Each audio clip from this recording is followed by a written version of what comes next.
আসসালামু আলাইকুম অষ্টম শ্রেণীর প্রিয় শিক্ষার্থীরা কেমন আছো সবাই আশা করি অনেক ভালো আছো তোমাদের নতুন বই 2025 ইংলিশ ফর টুডে অর্থাৎ ইংলিশ বইয়ের তোমাদের হচ্ছে 4 থেকে 6 নম্বর পৃষ্ঠার সমাধান দিব বাংলা অনুবাদ সহ। তো যাই হোক, শুরুতে দেখো তোমাদের ইউনিট 1 এর লেসন 2 তে রয়েছে আমরা নকশিকাতা।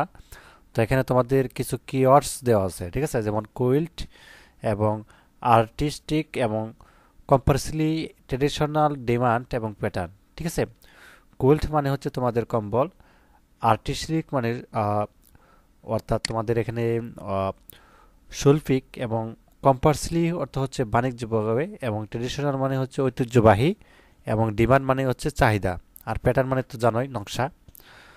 তো যা হোক, এখন আমাদেরকে এখানে একটা নকশা দেখতে পাচ্ছ আর কি। তো এখানে আমাদেরকে বলছে এ নাম্বারে যে look at the picture, picture দিকে তাকাও অ্যান্ড দ্য কোশ্চেন, এবং কোশ্চেন দেখো, দেন আক্স জিজ্ঞাসা করো অ্যান্ড আনসার দাও কোশ্চেন উইথ ইউর প্যাটার্ন। ঠিক আছে, প্যাটার্ন অনুযায়ী তোমাদের হচ্ছে কিছু প্রশ্ন এবং হচ্ছে আনসার করতে বলা হয়েছে। তো এখানে 4টি প্রশ্ন দেওয়া আছে, তো আমরা 4টি প্রশ্ন দেখব এবং একই সাথে উত্তরগুলো দেখব। What do you see in the picture, পিকচারের মধ্যে তুমি কি দেখতে পাচ্ছ? হোয়াট ইজ দ্য কল্ড, এগুলোকে কি বলে? Have you seen it before, এবং where. What do we do with it. ঠিক আছে, তো চলো 4টি প্রশ্নের উত্তর আমরা শুরুতে দেখে নেই। What do you see in the picture, পিকচারের মধ্যে কি দেখো? I see quilt in the picture, আমি পিকচারের মধ্যে কম্বল দেখি। হোয়াট ইজ দ্য কল্ড, এগুলো কি বলে? ইট ইজ কল্ড নকশিকাতা, এগুলোকে বলা হয় নকশিকাতা। Have you seen it before, এগুলো কি আগে দেখেছো? বা where? Yes, I have seen in before in our house, আমি আমার বাড়িতে দেখেছি। What do we do with it, what do কি, উই ডু উইথ ইট, এগুলোকে কি করা হয়? We use it is our bed set. ঠিক আছে, বেডের মধ্যে ব্যবহার করা হয় বলা হয়েছে। তো যাক, এই 4টি প্রশ্ন উত্তর আমরা দেখে নিলাম। এরপরে হচ্ছে তোমাদের মূলত জসিমুদ্দিনের যে নকশিকাতা যে একটা কবিতা দেওয়া আছে, এখানে দেখতে পাচ্ছ যে expert from the field of the embroidered quilt by Jasimuddin. ঠিক আছে, তো চলো আমরা হচ্ছে এটা বাংলা অনুবাদ সহ দেখি। স্প্রেডিং দ্য এমব্রয়ডারিড কুইল্ট, যেটা মানে হচ্ছে এমব্রয়ডারি করা কুইল্ট ছড়ানো।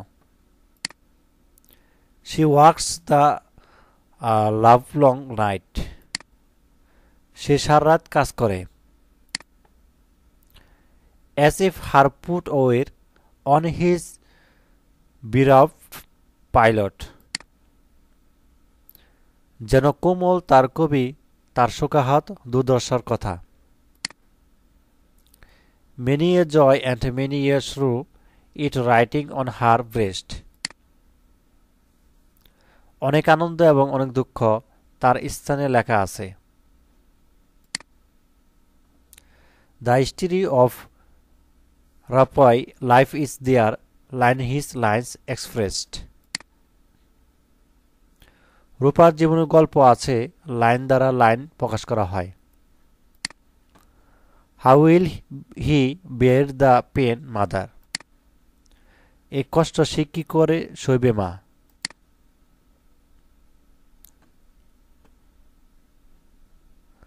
On this quilt lies all of mine, all my pain and my grief,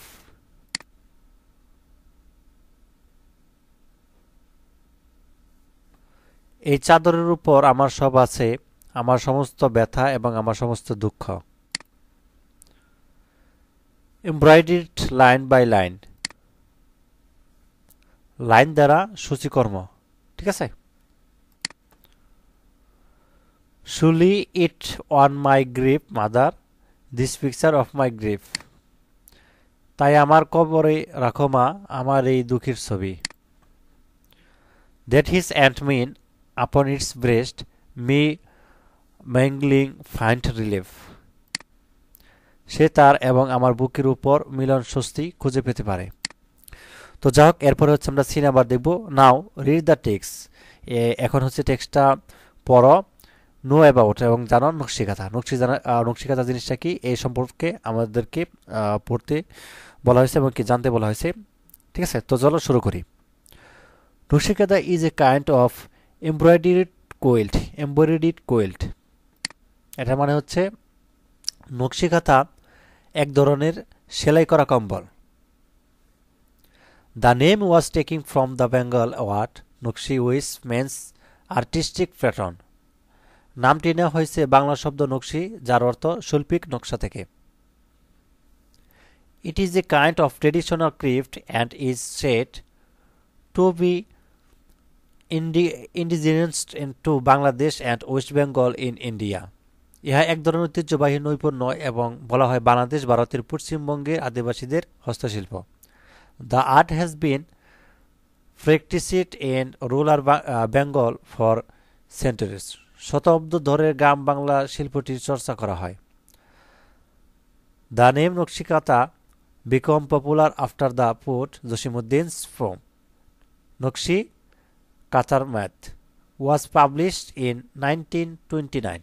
1929 সালে কবি জসিমউদ্দিনের কবিতা নকশিকাঁথার মাঠ প্রকাশিত হওয়ার পর নকশিকাঁথা নামটি জনপ্রিয় হয়ে ওঠে। Traditional kantha are made for family use. ঐতিহ্যবাহী কাঁথা তৈরি হয় পারিবারিক ব্যবহারের জন্য। Old or new cloth and thread are use to make this quilt. পুরাতন অথবা নতুন কাপড় এবং সুতা ব্যবহৃত হয় এই কম্বল তৈরিতে। Mymensingh, Jamalpur, Rajshahi, Faridpur, Bogura and Jessore are most famous for this craft. Mymensingh, Jamalpur, Rajshahi, Faridpur, Bogura এবং যশোর এই নৈপুণ্যের জন্য অত্যাধিক প্রসিদ্ধ। Now it is produce commercially. এখন ইহা বাণিজ্যিকভাবে উৎপন্ন হয়। You can find them in many expensive handicraft shop in cities. আপনি তাদের খুঁজে পাবেন বড় শহরে অনেক দামি হস্তশিল্পের দোকানে। The quilt are now in great demand because of the colourful patterns and design embroidery on them. বর্ণিল নকশা এবং তাদের সেলাই করা ডিজাইনের কারণে কম্বলগুলোর এখন বিশাল চাহিদা। ঠিক আছে, তো যাক আমরা হচ্ছে এইটুকু দেখে নিলাম বাংলা অনুবাদ সহ। তো ডে নাম্বার হচ্ছে আমাদের কিছু গ্যাপ পূরণ করতে হবে এখান থেকে নিয়ে। ঠিক আছে, 5টা। তো এটা দেখার আগে তোমাদের জন্য একটা অ্যানাউন্স, যারা অষ্টম শ্রেণীতে রয়েছে তো এই ভিডিওটির কমেন্টে এবং এই ভিডিওটির ডিসক্রিপশনে লিঙ্কটা দিয়ে দিব। তো এখানে চলে আসবা ওয়েবসাইটে এসিএস ফিসার স্কুলের। তো ক্লাস 8 সিলেক্ট করবা, যেহেতু 2025 সালে তুমি এখন বর্তমানে ক্লাস 8-এ পড়তেছো। তো এই ডেমো ভিডিওটা অবশ্যই দেখে নিবা, কেন কোর্সটা করবা বা কিসের জন্য এটা প্রয়োজন তোমাদের জন্য। ঠিক আছে, সব কিছু দেখতে পাবা এখানে বিস্তারিতভাবে এবং প্রতি বিষয়ে একাধিক শিক্ষক কিন্তু রয়েছে তোমাদের অর্থাৎ কোর্স করানোর জন্য, এবং এনসিটিভি কর্তৃক যে সিলেবাস রয়েছে তোমাদের জন্য নির্ধারিত সেটা কিন্তু এখান থেকে ডাউনলোড করতে পারবা। তো তোমাকে যেটি করতে হবে, ভর্তি হওয়া লেখা আছে এখানে ক্লিক করবা এবং হচ্ছে তোমার বা তোমার অভিভাবকের যে কোনো একটা ফোন নাম্বার দিলেই হবে। ফোন নাম্বার দিয়ে তুমি হচ্ছে ফোন নাম্বারটা বসাবা, প্রথমে লিখবা, দেওয়ার পর হচ্ছে ওটিপি দিয়ে গিয়ে যাবা। ঠিক আছে, এখানে ক্লিক করবা, দেন হচ্ছে ওটিপি যাবে ওই ফোন নাম্বারটা 6 সংখ্যার, ওইটা বসিয়ে দেন হচ্ছে তোমার তথ্য দিবা। ঠিক আছে, তোমার নাম বা কোন ক্লাস বা কী কী বিষয় এবং পাসওয়ার্ড দিয়ে এখানে হচ্ছে সহজে ভর্তি হয়ে যাবা। এবং পরবর্তী সময়ে তুমি হচ্ছে সহজেই যে পছন্দ মতো যে কোর্সটা এনরোল করতে চাও সেটা হচ্ছে এনরোল করতে পারবা। আর কোর্স সম্পর্কিত কোনো প্রশ্ন থাকলে এখান থেকে সহজেই দেখে নিতে পারো। ঠিক আছে, আচ্ছা এখান থেকে আমরা দেখি এই যে 5টি আমাদের গ্যাপের মধ্যে কি হবে। আমরা যদি দেখি নকশি মেন্স আর্টিস্টিক, তো এটার মানে কি? ঠিক আছে, এটা হচ্ছে আমরা যদি দেখি, তো এখানে বসা হওয়া হচ্ছে প্যাটার্নস। ঠিক আছে, আর 2 নম্বরটা বসা হওয়া হচ্ছে বাঙালি। কি বসাবা এখানে? বসা হওয়া 2 নম্বরটা বাঙালি ওয়াট এবং তারপর যে নকশি। ঠিক আছে, আর 3 নম্বরটা হচ্ছে রুলার এবং বাঙালি ফর ইয়ার্স বসাবা, এবং 4 নম্বর বসাবো ফ্যাশন, 5 নম্বর বসাবা হচ্ছে তোমার প্যাটার্নস অ্যান্ড ডিজাইনস। ঠিক আছে, এবং 6 নম্বরটা রয়েছে, তো 6 নম্বর আমরা কি বসাবো? 6 নম্বরে বসাবো কুইল্ট। আচ্ছা এরপরে হচ্ছে আমাদের তারপরে রয়েছে এখানে এই নাম্বারে যেটি বলছে রিড ডাউন 5 কোশ্চেন, মানে 5টি কোশ্চেন লেখো for the completed statements in activity above one is done for you. ইতিমধ্যে তোমার জন্য একটা করে দেওয়া হয়েছে। তো এরকমভাবে 5টি প্রশ্ন তৈরি করতে বলা হয়েছে তোমাকে। ঠিক আছে, তো চলো আমরা 5টি প্রশ্ন তোমাদেরকে তৈরি করে দেখাই কীভাবে করবা। যেমন এখানে 5টি প্রশ্ন যেমন দেওয়া আছে,